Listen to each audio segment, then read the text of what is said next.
wherever you look, sit back and relax. All you need is a book. So this is my copy of The Kite Runner, and it represents the book culture. I am a reader. I have been for ever since I could read. I've been a zealous reader, which just means I like to do it on my spare time for I guess a decade.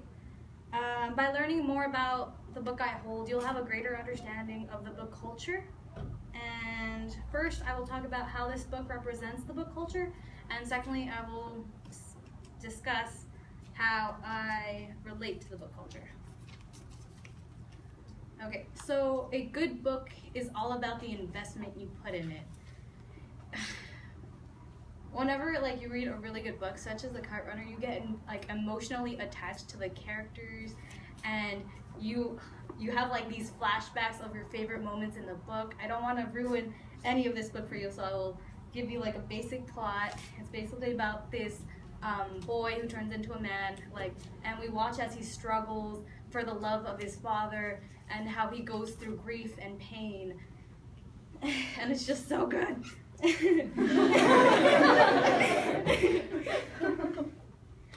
Yeah. And when you have when you're obviously attached to these books, you find other people who are also attached to them, and then you find you connect through that, and that's how the book culture connects other people. This book was written by Khaled Hosseini, and he published it May 29th of 2003. And yeah, I think that was it. Okay, I just talked about how this book represents the book culture, and now I will tell you how I identify with the book culture. Okay, so in my house, I'm a reader. I'm a reader. And then at home, reading was the norm. My mom loved to read. My sister liked to read. My dad and we were a little more resistant towards reading.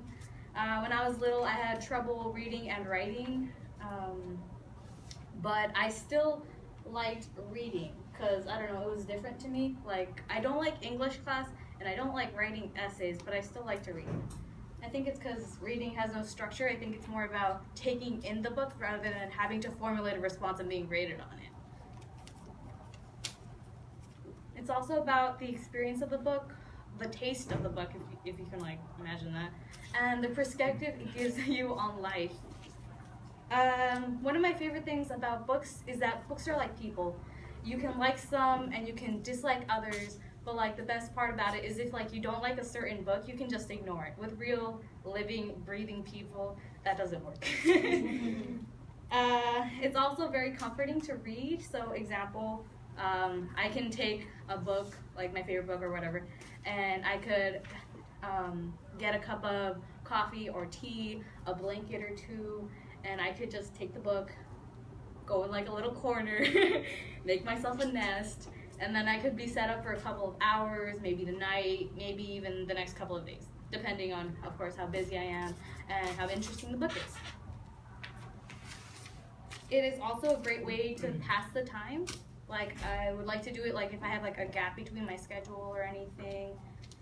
That's it. Okay. By this point, I hope you have a better understanding of the book culture and how this book represents the culture. And first I talked about this book and how it represents the culture. Okay, this is my closer. The more you read, the more you will know. The more that you learn, the more places you'll go. Dr. Seuss. Did I say Dr. Seuss in the first one?